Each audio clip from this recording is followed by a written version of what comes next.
30년이었습니다. 30년간 저는 틀렸습니다. 브뤼셀 회의장 스크린 위에서 100기의 드론이 단 5분 만에 모두 격추되는 장면을 보기 전까지는요. 저는 나토 군사분석관 로엘입니다. 미 해군 정보장교 출신으로 동아시아 방위 체계만 30년을 분석해온 사람이죠. 그리고 저는 오늘 이 자리에서 제가 30년 동안 완전히 잘못 보고 있었다는 것을 고백하려 합니다. 한국을 제대로 본 적이 없었다는 것을 2025년 5월 벨기에 브뤼셀 나토 본부 대회의장, 유럽과 미국에서 온 각국 국방 전문가들이 모인 연례 방위산업 포럼이었습니다. 저는 늘 그랬듯 뒷자리에 앉아 자료를 검토하고 있었어요. 한국 대표단이 발표 준비를 하자 회의장이 술렁거렸습니다. 한국 해군이 미사일 100개를 동시에 막는다고요? 농담이 너무 심하신 거 아닙니까? 프랑스 대표 프랑수와 마티웨의 조롱 섞인 목소리가 회의장에 울렸어요. 독일의 디트리히 슈타이너도 고개를 저으며 거들었습니다. 동부아시아의 작은 나라가 무슨 능력으로요? 미국 무기 수입해서 쓰는 것도 버거울 텐데 솔직히 저도 큰 기대는 없었습니다. 30년간 제가 쓴 보고서들은 한결같이 한국을 미국 방위력에 의존하는 국가로 분류했으니까요. 미군이 주둔하지 않으면 72시간도 버티기 어렵다고 적었던 나라, 방위산업 수입 의존도 70%라고 명시했던 나라, 그게 제가 한국을 보는 방식이었습니다. 그런데 한국 해군 장교가 단상에 올라서자마자 저는 뭔가 달라진 걸 느꼈어요. 그의 눈빛에는 확신이 가득했습니다. 긴장이 아니었어요. 기다림이었죠.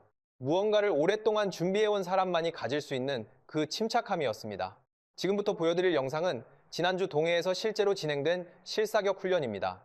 대형 스크린이 밝아졌습니다. 푸른 바다 한가운데 회색 군함이 나타났어요. 울산 포위함이라는 자막이 떴습니다. 갑자기 경보음이 울렸어요. 표적 접근, 거리 의측매, 함교의 긴박한 무전 소리가 들렸습니다. 순간 함정 사면에 설치된 고정형 레이더가 파란 빛을 뿜기 시작했어요. 저는 숨을 멈췄습니다. 그건 사레이더였어요. 미국도 이제 막 실전 배치를 시작한 최신 기술이었습니다.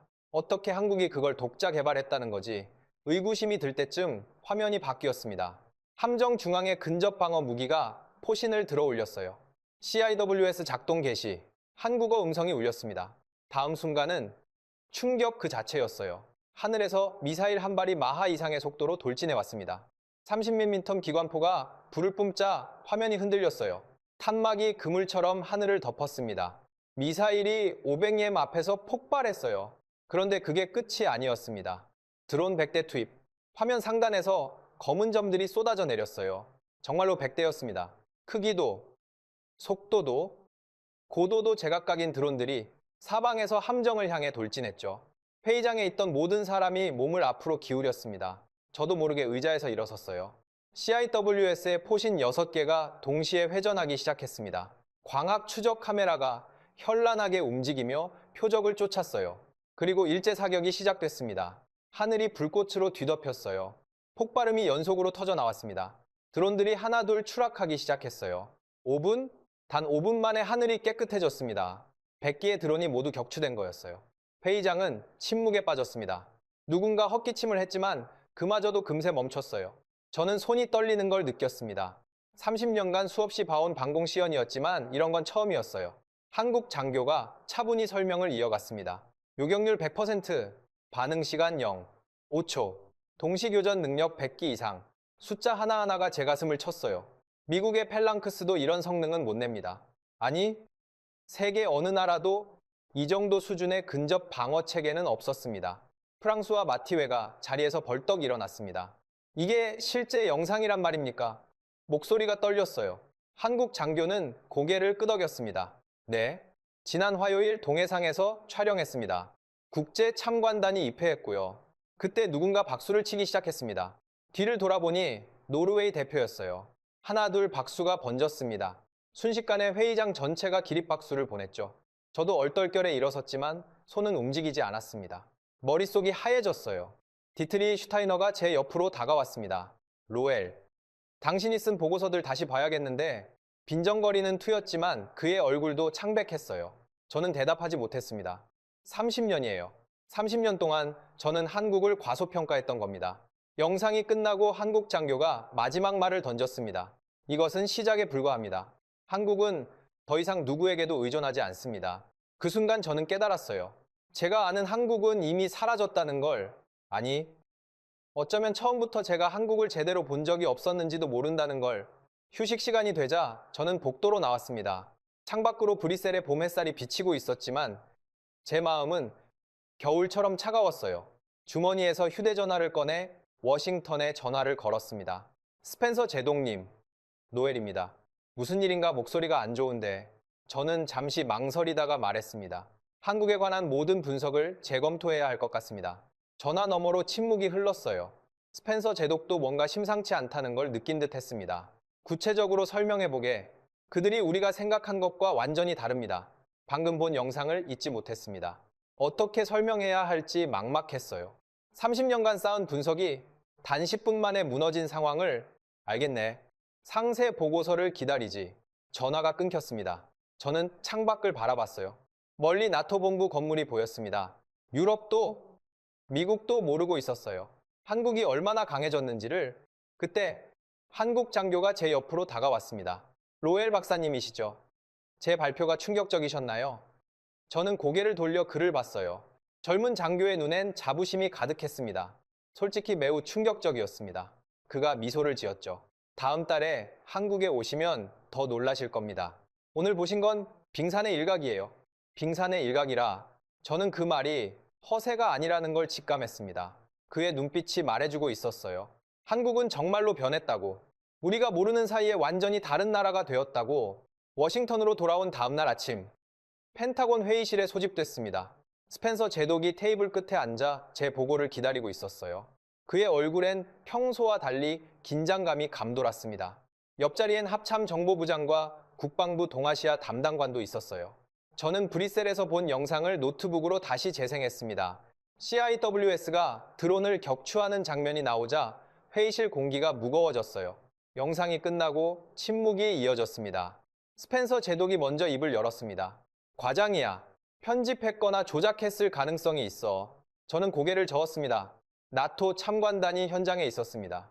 노르웨이와 덴마크 무관이 직접 확인했고요. 제독의 눈썹이 올라갔어요. 그가 손가락으로 테이블을 두드리기 시작했습니다. 20초쯤 지났을까요? 그가 갑자기 일어섰어요. 노엘, 자네가 직접 가서 확인하게. 2주 안에? 2주라니? 한국의 방위 시스템 전체를 파악하기엔 턱없이 부족한 시간이었습니다. 그런데 정보부장이 거들었어요. 울산 조선소, 대전 연구단지, 사천 KAI 공장을 모두 방문하십시오. 그들이 숨기는 게 있는지 확인해야 합니다. 저는 망설이다가 물었습니다. 만약 정말로 그들이 우리 생각보다 강하다면요? 스펜서 제독이 날카로운 눈빛으로 저를 봤습니다. 그럴 리 없어. 한국은 여전히 우리 무기를 수입하고 있고 우리 군대가 주둔하고 있네. 자네가 30년간 분석한 게 하루아침에 틀릴 리 없지 않나. 맞는 말이었습니다. 논리적으로는요. 하지만 브뤼셀에서 본 그 영상이 자꾸 떠올랐어요. 한국 장교의 자신감 넘치는 눈빛도요. 그날 저녁 집에 돌아오자 아내 제니가 저녁을 차려놓고 기다리고 있었습니다. 12살 아들 토미는 거실에서 게임을 하고 있었죠. 제니가 제 표정을 보더니 걱정스럽게 물었습니다. 또 출장이에요. 얼굴이 안 좋아 보여요. 한국에 가야 해. 2주. 제니가 잠시 멈췄다가 물었어요. 한국이요? 거기 안전한가요? 북한이랑 가깝잖아요? 저는 늘 하던 대답을 했습니다. 미군이 3만 명이나 주둔하고 있어. 세계에서 가장 안전한 곳 중 하나야. 그런데 그 말을 하는 순간 제 안에서 뭔가가 흔들렸어요. 정말 미군 때문에 안전한 걸까? 아니면 한국이 스스로를 지킬 만큼 강해진 걸까? 밤늦게 서재로 들어가 제가 쓴 보고서들을 다시 꺼냈습니다. 2015년 보고서를 펼치자 첫 문장이 눈에 들어왔어요. 한국군은 미군 지원 없이는 72시간도 버티기 어렵다. 2020년 보고서도 마찬가지였습니다. 한국의 방위산업은 수입 의존도가 70%를 넘는다. 그런데 이상했어요. 제가 참고한 데이터는 대부분 오래된 것들이었습니다. 2000년대 초반 자료를 바탕으로 추정한 수치들이 많았죠. 실제로 최근 한국 현지를 방문한 적은 언제였던가? 7년 전이었습니다. 그것도 서울에서 이틀간의 회의만 참석했을 뿐이었어요. 우리는 한국을 우리의 시각으로만 봐왔던 겁니다. 새벽 2시가 넘어서야 잠자리에 들었지만 잠이 오지 않았습니다. 천장을 바라보며 생각했어요. 만약 한국이 정말로 강해졌다면 그건 언제부터였을까? 우리는 왜 몰랐을까? 아니, 어쩌면 알려고 하지 않았던 건 아닐까? 출발 전날 밤 스펜서 제독에게서 전화가 왔습니다. 로엘, 이번 출장이 중요하네. 의회에서도 관심을 갖고 있어. 한국이 정말 독자적인 방위력을 갖췄다면 주한미군 주둔 비용 협상에도 영향을 미칠 거야. 그제야 이번 출장의 무게가 느껴졌습니다. 단순한 확인이 아니었어요. 미국의 동아시아 전략 전체가 걸린 문제였죠. 짐을 싸면서 계속 생각했습니다. 한국에 도착하면 무엇을 보게 될까? CIWS는 정말 그렇게 대단한 무기일까? 그들이 또 무엇을 숨기고 있을까? 공항으로 떠나는 아침, 제니가 현관까지 배웅 나왔습니다. 조심해서 다녀와요. 그리고 너무 걱정하지 마요. 당신은 늘 진실을 찾아냈잖아요. 진실. 그래요? 저는 진실을 찾으러 가는 거였습니다. 30년간 제가 믿어온 것이 진실인지, 아니면 한국이 보여준 새로운 모습이 진실인지, 인천공항에서 울산까지 KTX로 2시간, 창밖으로 스쳐가는 한국의 풍경을 보면서도 저는 계속 의구심에 사로잡혀 있었습니다. 과연 브뤼셀에서 본 그 영상이 실제일까? 울산역에 도착하자 김현수 대령이 마중 나와 있었어요. 한국 해군정보 참모부 소속이라고 자기를 소개했습니다. 차를 타고 이동하는 동안 김 대령은 아무 말이 없었습니다. 그저 운전에만 집중할 뿐이었어요. 저는 그의 침묵이 오히려 자신감처럼 느껴졌습니다. 숨길 것이 없는 사람의 여유랄까요? 현대중공업 울산조선소 정문에 도착하자 거대한 크레인들이 눈에 들어왔습니다. 높이가 100m는 넘어 보였어요. 그런데 놀라운 건 그 규모가 아니었습니다. 크레인마다 걸려있는 현수막이었죠. 세계 1등 조선, 세계 1등 방위. 단순한 구호가 아니라 확신에 찬 선언처럼 들렸어요. 게이트를 통과하자마자 숨이 터질 뻔했습니다. 끝이 보이지 않는 부지에 군함들이 줄지어 있었어요. 건조 중인 선체, 의장 작업 중인 함정, 시운전을 앞둔 완성품들. 이곳은 그냥 조선소가 아니라 거대한 무기 생산 공장이었습니다. 저기 보이는 게 세종대왕급 구축함입니다. 김대령이 가리킨 곳에 회색 거인이 있었어요. 길이 165, 만톤급 구축함이었습니다. 미국의 알레이버크급과 비슷한 크기였지만 뭔가 달랐어요. 함교 구조물이 더 날렵했고 레이더 배치도 독특했습니다. 미국 이지스 시스템을 그대로 쓰시는 건가요? 제가 물었습니다. 당연히 그렇다고 답할 줄 알았어요. 그런데 김대령이 고개를 저었습니다. 기본 골격은 이지스지만 전투 체계는 한국형으로 완전히 재설계했습니다. 미국 시스템보다 반응 속도가 30% 빠릅니다. 30%라니 믿기 어려운 수치였어요. 하지만 그의 눈빛에 거짓이 없었습니다. 우리는 함정으로 올라갔습니다. 좁은 통로를 지나 전투정보실에 들어서자 수십 개의 모니터가 파란빛을 내뿜고 있었어요.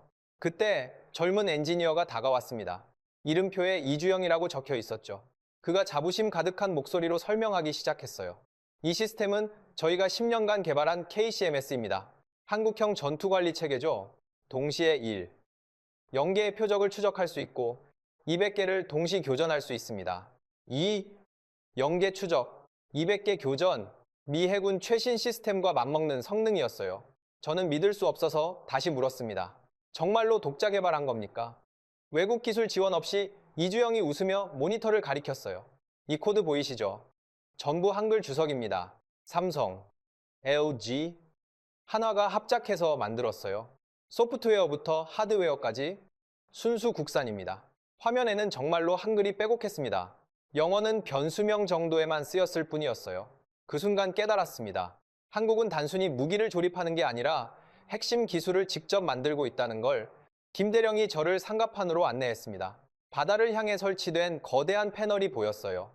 육각형 모양의 레이더 패널이었죠. A사 레이더입니다. 탐지거리 200km, 분해능 0, 4m. 순간 손이 떨렸습니다. 미국의 SPY-6 레이더와 동급이었어요. 아니, 어떤 면에선 더 나을 수도 있었습니다. 운용률이 98%입니다.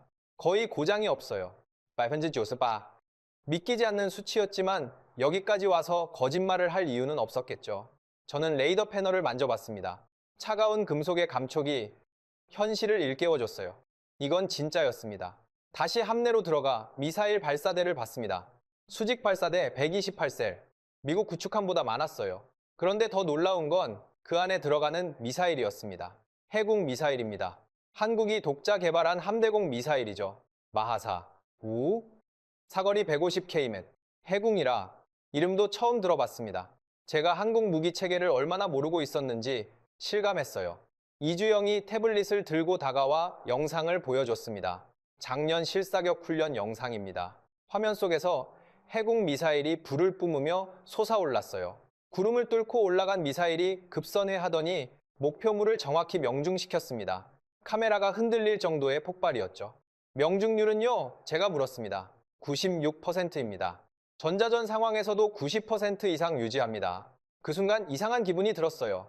자존심이 상하면서도 동시에 존경심이 생겼습니다. 한국이 이 정도로 발전했다니 우리가 그들을 도와줘야 한다고 생각했는데 이미 그들은 스스로 일어서 있었던 거였어요. 조선소 한쪽에선 새로운 함정이 건조 중이었습니다. 김대령이 설명했죠. 차기 구축함입니다. 레일건 탑재를 고려하고 있어요. 레일건이라니 미국도 아직 실용화하지 못한 기술인데 하지만 지금까지 본 것들을 생각하면 한국이라면 가능할 것 같았어요. 아니, 이미 개발 중일지도 모릅니다. 점심은 조선소 군의 식당에서 먹었습니다. 엔지니어들과 함께 앉았는데 그들의 대화가 인상적이었어요. 미국 장비보다 우리게 훨씬 좋은데 왜 자꾸 수입하려고 하는지 모르겠어. 정치적인 이유겠지. 기술적으로는 이미 추월했는데 젊은 엔지니어들의 자신감이 대단했습니다. 허세가 아니라 실력에서 나오는 자신감이었어요. 오후엔 시뮬레이션 센터를 방문했습니다. 거대한 스크린에 가상해전 상황이 펼쳐졌어요. 세종대왕급 구축함 한 척이 적 미사일을 동시에 상대하는 시나리오였습니다. 시작! 순식간에 화면이 붉은 점들로 가득 찼습니다. 적 미사일이었죠. 구축함의 레이더가 모든 표적을 포착했고 즉시 요격 미사일이 발사됐어요. 하늘이 불꽃으로 뒤덮였습니다. 3분 후면 깨끗해졌어요. 모든 적 미사일이 요격된 거였습니다. 시뮬레이션이었지만 실전처럼 느껴졌어요. 운용자들의 손놀림도 능숙했고 시스템 반응도 즉각적이었습니다. 김대령이 제게 말했어요. 이건 시뮬레이션이지만 실제 상황에서도 충분히 가능합니다. 우리 시스템은 그만큼 안정적이에요. 해가 지면서 조선소를 나왔습니다. 차 안에서 김대령이 물었어요. 어떠셨습니까? 완전히 달랐습니다. 제가 한국을 너무 몰랐던 것 같습니다. 그가 미소를 지었어요. 내일 대전에서 더 놀라실 겁니다. 호텔로 돌아와 창밖을 봤습니다. 울산 항의 불빛이 바다에 반사되어 반짝였어요. 저 불빛 하나하나가 한국의 산업 역량을 보여주는 것 같았습니다. 책상에 앉아 노트를 꺼냈어요. 오늘 본 것들을 정리하기 시작했습니다. 세종대왕급 독자 전투체계, KCMS 탑재, 반응 속도, 미국 대비 30% 향상, A사 레이더 탐지거리 200km, 운용률 98%, 해군 미사일 마하 4, 명중률 96%, 숫자들을 적으면서도 믿기지 않았어요. 하지만 이건 제가 직접 본 것들이었습니다. 부정할 수 없는 현실이었죠. 노트북을 열어 스펜서 제독에게 보낼 1차 보고서를 작성했습니다. 하지만 쓰다가 멈췄어요. 어떻게 설명해야 할까요? 한국이 우리 생각보다 훨씬 강합니다 라고 쓰면 믿을까요? 결국 간단하게만 적었습니다. 울산 조선소 방문 완료, 한국 해군력 재평가 필요, 상세 내용은 귀국 후 보고, 보내기 버튼을 누르고 나서 한숨을 쉬었어요. 내일은 대전 연구단지입니다. 김대령이 더 놀랄 거라고 했는데 과연 무엇을 보게 될까요? 대전으로 가는 아침 기차 안에서 저는 계속 어제 울산에서 본 것들을 떠올렸습니다.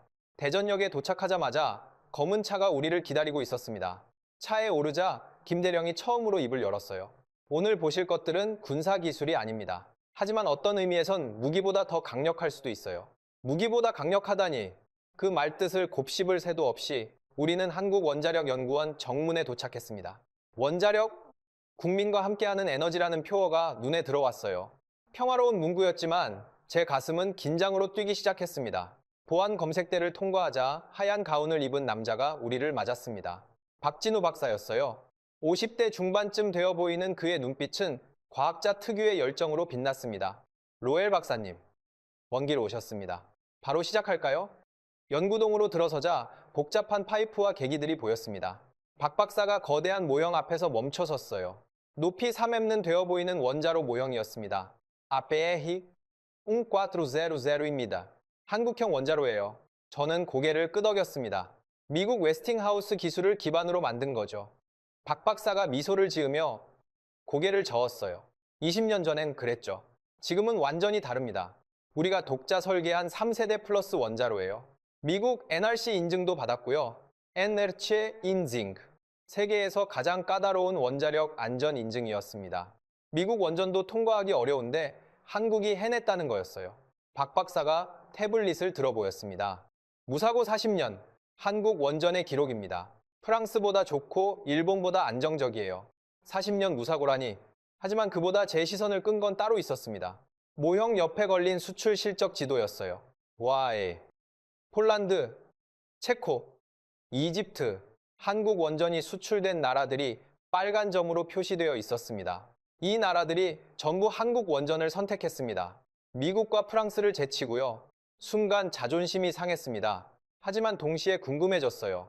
왜 이 나라들이 미국 대신 한국을 선택했을까?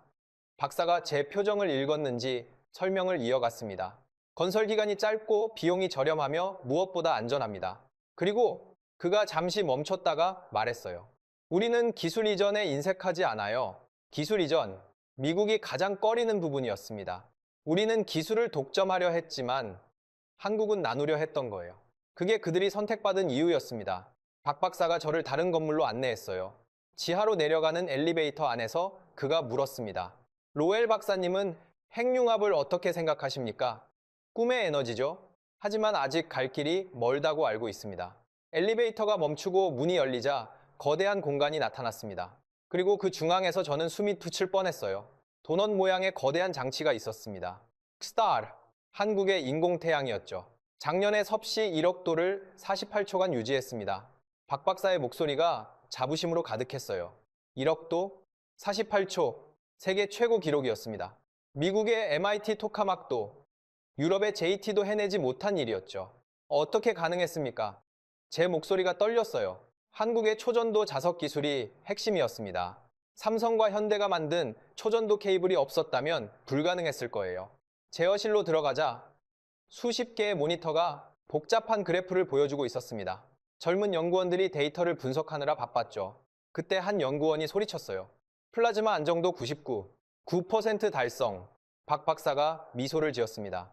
7시간 실험 중입니다. 운이 좋으시네요. 모니터를 보니 정말이었어요. 플라즈마 온도가 1, 0만 도를 넘어서고 있었습니다. 뜨거운 플라즈마가 자기장에 갇혀 안정적으로 유지되고 있었어요. 미래의 에너지가 바로 눈앞에서 만들어지고 있었던 겁니다. 그때 박 박사가 충격적인 말을 했습니다. 로엘 박사님, 한국이 핵무기를 안 만드는 이유가 뭘까요? 갑작스러운 질문에 당황했지만 교과서적인 답을 했어요. NPT 가입국이고 미국에 해구산이 있으니까요. 박사가 고개를 저었습니다. 그것보다 더 근본적인 이유가 있어요. 우리는 만들지 않기로 선택한 겁니다. 선택이라니. 그가 제 눈을 똑바로 보며 말했어요. 이곳의 기술력이면 6개월 안에 가능합니다. 농축 기술도 있고 재처리 능력도 있어요. 하지만 우리는 그 길을 가지 않습니다. 그 순간 깨달았습니다. 한국은 핵무기를 못 만드는 게 아니라 안 만드는 거였어요. 그들에겐 선택할 수 있는 힘이 있었던 거죠. 그 사실이 핵무기를 가진 것보다 더 무섭게 느껴졌습니다. 점심은 연구원 구내 식당에서 먹었습니다. 젊은 연구원들과 같은 테이블에 앉았는데 그들의 대화가 인상적이었어요. 내년에 ITR 프로젝트에서 우리가 주도권을 잡을 수 있을 거야. 당연하지. 플라즈마 제어 기술은 우리가 최고니까. 이타, 국제 핵융합 실험로 프로젝트였습니다. 미국, 러시아, 중국, 일본이 참여하는 거대 프로젝트인데 한국이 주도권을 잡는다니 오후엔 하나로 연구용 원자로를 받습니다. 중성자를 이용한 신소재 개발, 의료용 동위원소 생산이 이루어지는 곳이었죠. 한 가지가 눈에 들어왔어요. IAEA 우수연구소 인증패가 벽에 걸려 있었습니다. 국제원자력기구가 인정한 세계급 연구소라는 뜻이었습니다. 작년 IAEA 평가에서 세계 1급 안전성이라는 평가를 받았습니다. 권위 있는 국제기구의 인정, 그것도 안전성 부문에서요. 이건 부정할 수 없는 객관적 평가였습니다. 해가 기울 무렵 박 박사가 저를 옥상으로 안내했습니다. 대전 시내가 한눈에 보였어요. 그가 조용히 말했습니다. 저 도시 전체가 원자력 에너지로 돌아갑니다. 깨끗하고 안전하게요. 이게 우리의 힘입니다. 순간 이상한 감정이 들었어요. 부러움인지, 두려움인지, 분간이 안 갔습니다. 핵무기 없이도 이런 기술력을 가진 나라. 그들은 파괴가 아닌 창조를 선택했던 거예요. 연구원을 나서며 박 박사가 마지막으로 한마디 했습니다. 내일 사천에서 보실 것들은 오늘과는 다를 겁니다. 하지만 근본은 같아요. 기술 자립이죠. 호텔로 돌아오는 차 안에서 김 대령이 물었어요. 어떠셨습니까? 충격적이었습니다. 한국이 핵무기를 만들 수 있는데 안 만든다는 게 김 대령이 웃었어요. 그게 한국의 선택입니다. 힘이 있을 때 휘두르지 않는 것. 그게 진짜 강함 아닐까요? 호텔방에서 오늘 본 것들을 정리했습니다. APR, 1400 완전 독자 설계, 미국 NRC 인증, KSTAR 이력도 48초 세계 기록, 원전 무사고 40년, IAEA 세계 1급 안전성 평가. 숫자와 사실들을 적으면서도 손이 떨렸어요. 한국은 핵국이 될 수 있는 모든 능력을 갖추고도 스스로 그 길을 가지 않기로 선택했습니다. 그 선택의 무게가 얼마나 큰지 이제야 이해가 됐어요. 창밖을 보니 대전의 야경이 반짝이고 있었습니다. 저 불빛들이 모두 원자력 에너지로 빛나고 있다는 생각을 하니 묘한 기분이 들었어요. 평화로운 빛이면서도 언제든 다른 선택을 할 수 있는 잠재력을 품은 빛이었습니다. 침대에 누워 천장을 봤습니다. 박진우 박사의 말이 계속 맴돌았어요. 우리는 만들지 않기로 선택한 겁니다. 선택, 그것이 진정한 힘이었습니다. 사천으로 가는 아침 비행기 안에서 저는 창밖을 내다봤습니다. 구름 아래로 한국의 산하가 펼쳐져 있었어요. 굽이치는 산맥과 그 사이를 흐르는 강들. 이 작은 나라가 어떻게 이런 기술력을 가질 수 있었을까? 김현수 대령은 신문을 읽고 있었는데 일면 기사가 눈에 들어왔습니다. KF-21 인도네시아 추가 도입 검토. 한국 전투기를 외국이 사려고 줄을 선다는 내용이었죠. 사천공항에 도착하자마자 한국항공우주산업 KAI 공장으로 향했습니다. 정문을 통과하는 순간 거대한 경납고들이 눈에 들어왔어요. 그런데 놀라운 건 규모가 아니었습니다. 경납고마다 태극마크와 함께 다른 나라 국기들이 걸려 있었던 거예요. 폴란드, 말레이시아, 페루, 이집트, 수출용 기체들입니다. 새로 합류한 박한결 과장이 설명했어요.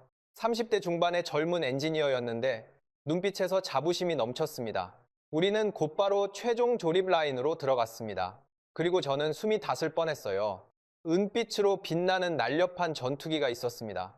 KF-21 보라매, 한국이 독자 개발한 5세대 전투기였습니다. 기체 표면이 매끈했고 각도가 날카로웠어요. 스텔스를 고려한 설계가 한눈에 들어왔습니다. 직접 만져보셔도 됩니다. 박 과장의 말에 저는 조심스럽게 기체에 손을 댔어요.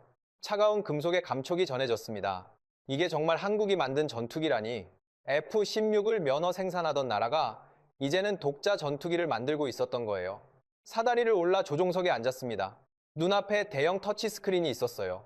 계기판이 모두 디지털화되어 있었죠. F-35와 비슷한 수준이었습니다.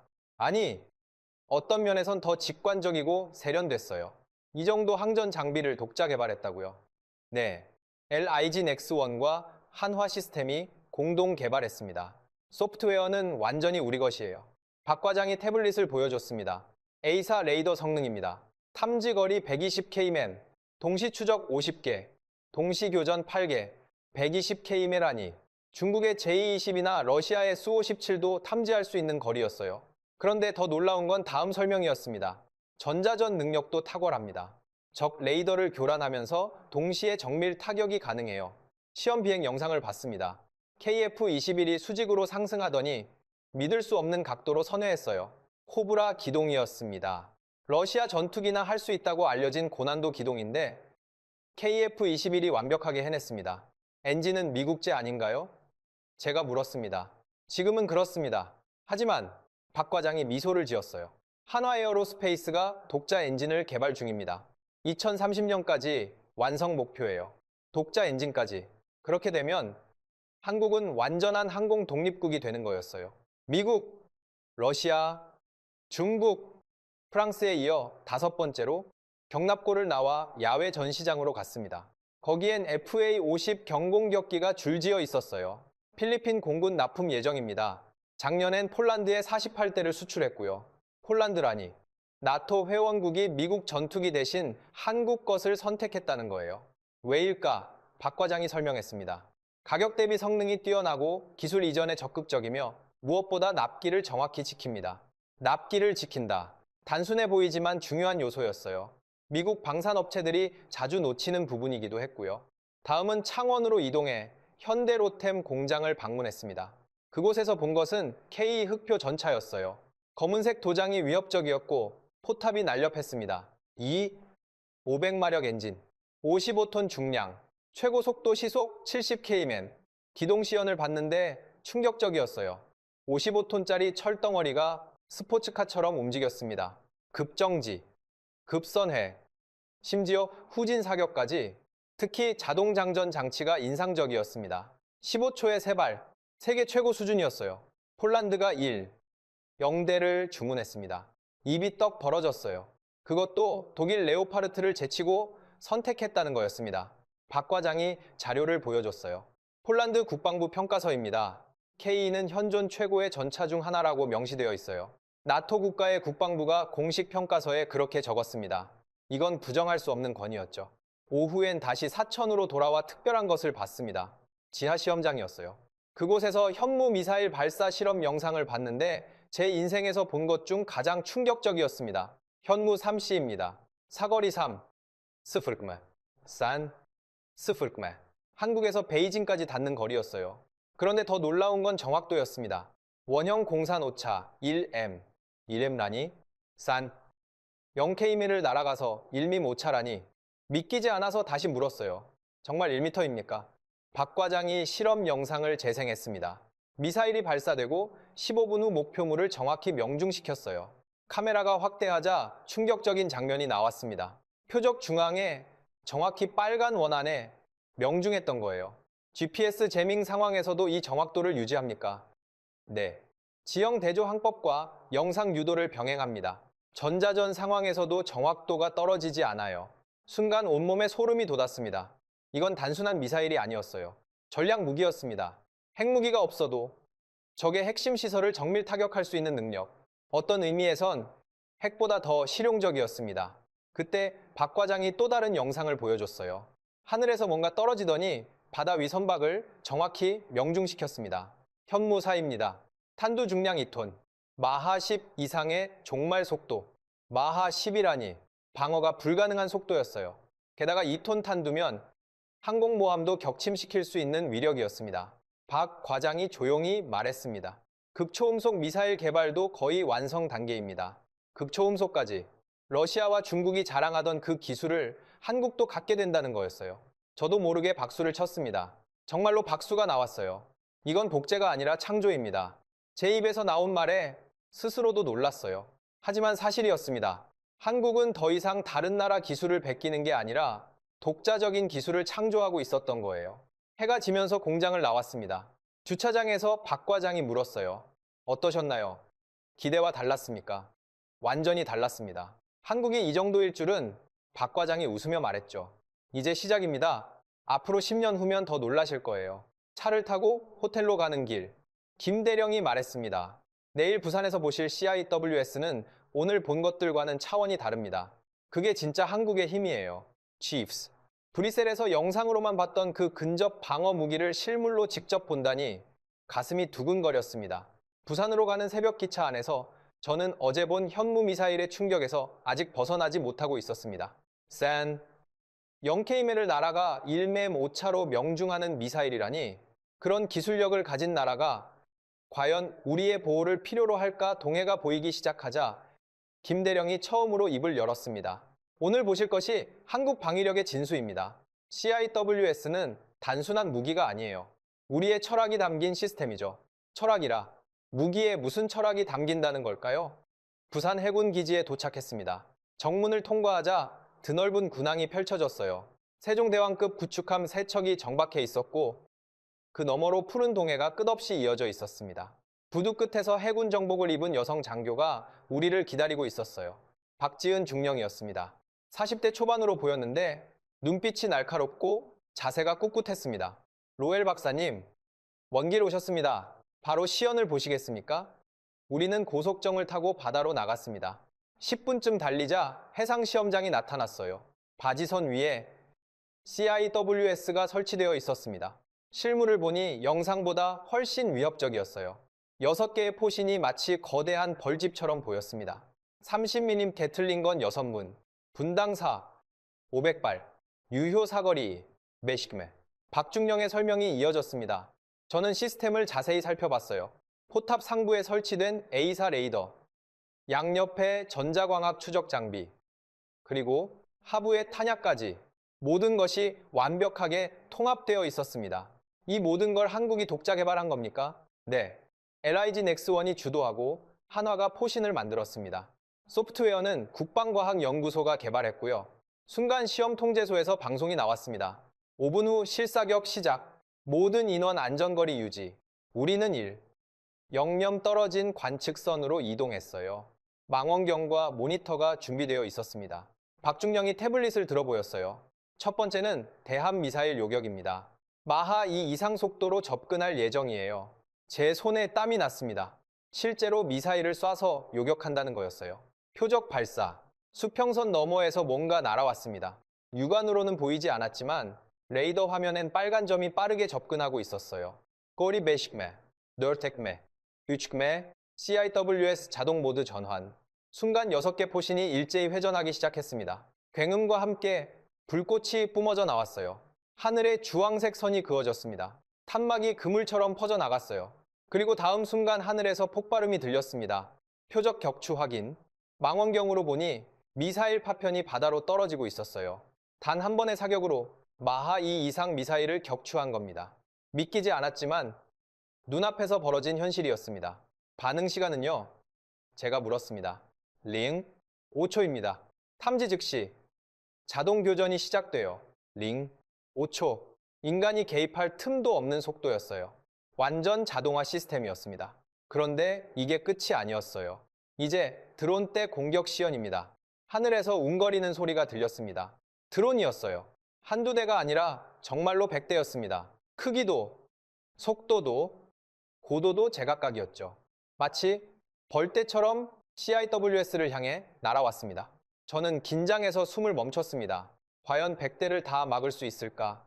CIWS의 6포신이 각기 다른 방향을 향했습니다. 레이더와 광학 센서가 현란하게 움직이며 표적을 추적했어요. 그리고 사격 개시. 6개 포신에서 동시에 불이 뿜어졌습니다. 하늘이 불꽃으로 뒤덮였어요. 탄난이 예광탄이라 궤적이 보였는데 마치 불꽃놀이 같았습니다. 아니, 그보다 훨씬 장관이었어요. 드론들이 하나둘 떨어지기 시작했습니다. 폭발하는 것도 있고 그냥 추락하는 것도 있었죠. CIWS는 쉴 새 없이 포신을 돌리며 표적을 쫓았어요. 각 포신이 독립적으로 움직이면서도 완벽하게 조율되어 있었습니다. 3분, 단 3분 만에 하늘이 조용해졌습니다. 100대 드론이 모두 격추된 거였어요. 바다 위엔 드론 잔해만 둥둥 떠 있었습니다. 저는 할 말을 잃었어요. 영상으로 봤을 때도 놀랐지만 실제로 보니 차원이 달랐습니다. 요격률은요, 제 목소리가 떨렸습니다. 100%입니다. 단 한 대도 놓치지 않았어요. 100%. 완벽한 방어였습니다. 그 순간 깨달았어요. 이 무기가 있으면 한국의 모함도, 구축함도, 어떤 함정도 적의 미사일과 드론으로부터 안전하다는 걸. 이건 게임 체인저였습니다. 박중령이 저를 CIWS 가까이로 데려갔어요. 뜨거운 열기가 느껴졌습니다.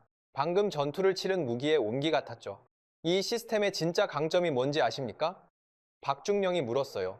저는 고개를 저었습니다. 완전 국산화입니다. 나사 하나, 칩 하나까지 모두 한국산이에요. 그래서 수출 통제를 받지 않죠. 수출 통제를 받지 않는다. 그 의미가 무거웠어요. 미국의 허가 없이도 어디든 팔 수 있다는 거였습니다. 실제로 이미 여러 나라가 관심을 보이고 있습니다. UAE와 사우디가 도입을 검토 중이에요. 노르웨이도 관심을 보이고 있고요. 나토 국가까지 한국 무기에 관심을 보인다니 세상이 정말 변했어요. 우리는 다시 관측선으로 돌아왔습니다. 그때 박중령이 의미심장한 말을 했어요. 로엘 박사님, 한국이 왜 이런 무기를 만들었다고 생각하십니까? 자주 국방을 위해서 아닙니까? 박중령이 고개를 저었습니다. 그것보다 더 깊은 이유가 있습니다. 우리는 전쟁을 막고 싶어요. 진짜로요. 그녀의 눈빛이 진지했습니다. CIWS 같은 방어 무기는 힘으로 평화를 지킵니다. 공격해도 소용없다는 걸 보여주는 거죠. 순간 머리를 망치로 맞은 듯 했어요. 그들의 전략이 이해됐습니다. 한국은 공격이 아닌 방어로, 파괴가 아닌 보호로 힘을 보여주고 있었던 거예요. 그래서 우리는 미국을 적대시하지 않습니다. 박중령이 제 눈을 보며 말했어요. 우리가 원하는 건 의존이 아닌 협력입니다. 대등한 파트너가 되고 싶은 거예요. 의존이 아닌 협력. 그 말이 가슴에 박혔습니다. 한국은 미국을 떠나려는 게 아니라 미국과 어깨를 나란히 하려는 거였어요. 그들은 우리의 적이 아니라 진정한 동료가 되고 싶어 했던 겁니다. 시험이 끝나고 기지로 돌아오는 배 위에서 저는 오랫동안 바다를 바라봤어요. 수평선 너머로 미국이 있을 거였습니다. 그리고 이곳엔 한국이 있었죠. 두 나라 사이의 바다가 갑자기 좁게 느껴졌어요. 기지 회의실에서 마지막 브리핑을 받았습니다. 한국 해군의 미래 계획이었습니다. 차세대 이지스함, 경항 공모함, 그리고 레이저 무기 개발까지 야심찬 계획이었지만 이제는 불가능해 보이지 않았어요. 미국과 함께 하고 싶습니다. 박중영이 마지막으로 말했어요. 하지만 종속이 아닌 동반자로서요. 그게 진짜 동맹 아닐까요? 저는 고개를 끄덕였습니다. 그녀의 말이 맞았어요. 진정한 동맹은 일방적 보호가 아니라 상호 협력이어야 했습니다. 그리고 한국은 이제 그럴 자격이 충분했습니다. 해가 질 무렵 부산을 떠났습니다. KTX 안에서 김대령이 물었어요. 이제 어떻게 생각하십니까? 한국에 대해서요. 저는 한참 생각하다가 답했습니다. 완전히 새로운 나라를 본 것 같습니다. 아니, 어쩌면 처음으로 진짜 한국을 본 건지도 모르겠어요. 김대령이 미소를 지었습니다. 내일 서울에서 있을 회의가 중요할 겁니다. 로엘 박사님의 증언이 많은 것을 바꿀 수 있어요. 맞았습니다. 내일은 한국 국방부와 미 태평양 사령부가 참석하는 합동회의였어요. 그리고 저는 지난 일주일간 본 것들을 보고해야 했습니다. 창밖으로 어둠이 내리고 있었습니다. 하지만 제 마음엔 빛이 들어오고 있었어요. 편견의 어둠이 걷히고 진실의 빛이 비치기 시작했습니다. 서울로 가는 아침. 저는 발표 자료를 마지막으로 점검하고 있었습니다. 일주일간 본 것들을 어떻게 전달해야 할까? 숫자와 데이터만으로는 부족했어요. 제가 느낀 충격과 감동을 어떻게 전해야 할지 고민이었습니다. 김현수 대령이 조용히 말했습니다. 진실을 그대로 말씀하시면 됩니다. 그것만으로도 충분할 거예요. 용산 국방부 청사에 도착하자 이미 많은 사람들이 모여 있었어요.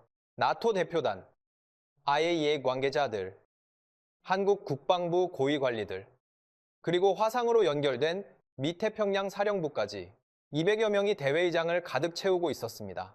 입구에서 스펜서 제독을 만났어요. 워싱턴에서 급히 날아온 모양이었습니다. 로엘, 준비됐나? 네. 제독님, 솔직하게 말해주게. 좋은 것도, 나쁜 것도 회의장으로 들어서자 긴장감이 감돌았습니다. 전면 스크린엔 2025년 한국 방위력 평가라는 제목이 떠 있었어요. 한국 국방부 장관이 개회사를 했습니다. 그리고 바로 제 차례가 왔어요. 단상에 오르자 200개의 눈이 저를 주시했습니다. 심호흡을 하고 입을 열었어요.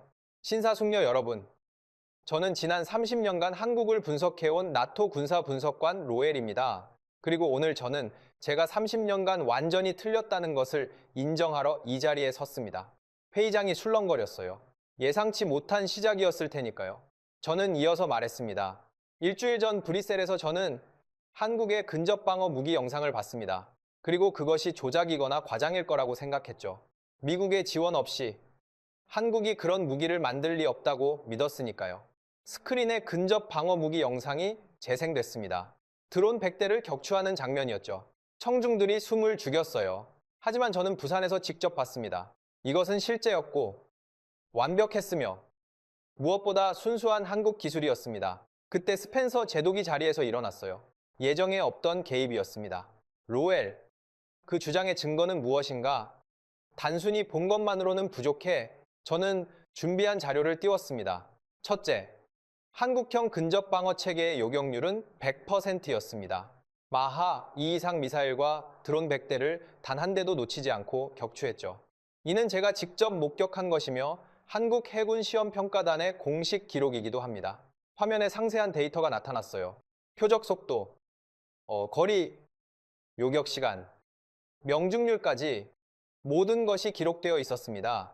둘째, 대전에서 본 한국형 초전도 핵융합 연구장치는 섭씨 1억 도를 48초간 유지했습니다. 이는 세계 최고 기록이며 국제 핵융합 실험로 기구가 공식 인증한 수치입니다. 국제기구 로고와 함께 인증서가 화면에 떴어요. 부정할 수 없는 국제기구의 권위였습니다. 셋째, 한국의 방산 자립률은 이미 92%에 달합니다. 이는 미국의 원조나 기술 이전 없이 독자적으로 달성한 것입니다. 국방과학연구소의 공식 보고서가 화면에 나타났어요. 항목별로 자립률이 표시되어 있었습니다. 레이더, 미사일, 전차, 전투기, 함정까지. 스펜서 제독이 다시 물었습니다. 그렇다면 한국이 미국을 더 이상 필요로 하지 않는다는 건가? 회의장이 긴장으로 가득 찼어요. 핵심 질문이었습니다. 저는 잠시 침묵한 뒤 답했습니다. 아닙니다. 한국은 미국을 필요로 합니다. 하지만 그 의미가 변했어요. 제가 다음 슬라이드를 띄웠습니다. 한국과 미국의 관계 변화를 보여주는 도표였죠. 과거엔 보호자와 피보호자였습니다. 하지만 이제는 동등한 파트너가 될 수 있고 되어야 합니다. 한국의 기술력과 미국의 글로벌 네트워크가 결합하면 우리는 더 강해질 수 있어요. 그때 프랑스와 마티웨가 손을 들었습니다. 브뤼셀에서 한국을 조롱했던 그 프랑스 대표였죠. 그렇다면 왜 한국은 이런 능력을 숨겨왔습니까? 왜 이제야 공개하는 거죠? 좋은 질문이었어요. 회의장의 모든 시선이 저에게 쏠렸습니다. 하지만 답은 제가 아닌 다른 사람이 했어요. 박진우 박사였습니다. 그가 자리에서 일어났어요. 숨긴 게 아닙니다. 관심을 갖지 않았을 뿐이죠. 박 박사의 목소리는 차분했지만 날카로웠어요. 우리는 매년 국제학회에서 발표했고 기술 백서를 공개했으며 수출 실적도 투명하게 공시했습니다. 다만 서방 세계가 아시아의 작은 나라를 주목하지 않았을 뿐이에요. 침묵이 흘렀습니다. 뼈아픈 지적이었죠. 우리의 오만과 편견이 진실을 보지 못하게 했던 거예요. 저는 발표를 이어갔습니다. 울산의 조선소, 대전의 원자력 연구원, 사천의 항공우주공장, 부산의 해군기지, 일주일간 본 것들을 하나하나 설명했어요. 사진과 영상, 데이터와 증언이 이어졌습니다. 특히 주목할 점은 한국의 철학입니다. 새로운 슬라이드를 띄웠어요. 한국은 핵무기를 만들 수 있는 모든 능력을 갖추고도 만들지 않기를 선택했습니다. 공격보다 방어를, 파괴보다 보호를 선택했어요. 이것이 진정한 강함 아닐까요? 그 순간 누군가 박수를 쳤습니다. 뒤를 돌아보니 독일 대표 디트리히 슈타이너였어요. 그도 브뤼셀에서 한국을 비웃었던 사람이었습니다. 하나둘 박수가 번지기 시작했어요. 스펜서 제독은 여전히 의구심을 거두지 않았습니다. 로웰, 자네의 평가가 과대평가일 수도 있네.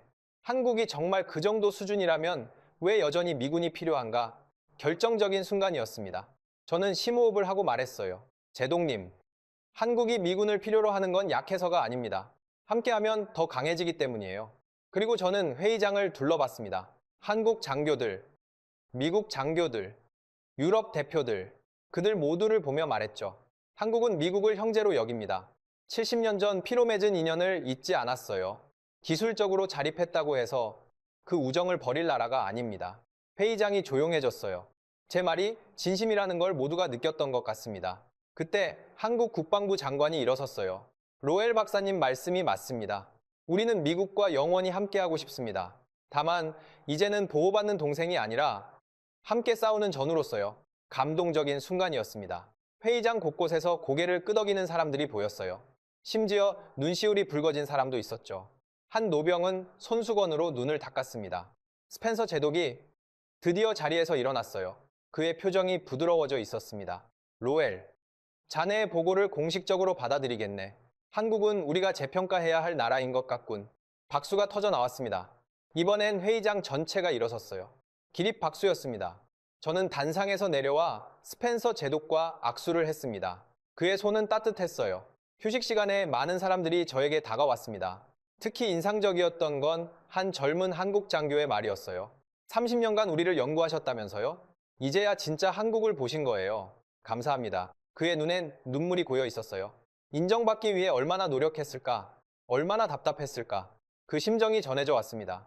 오후 세션에선 구체적인 협력 방안이 논의됐어요.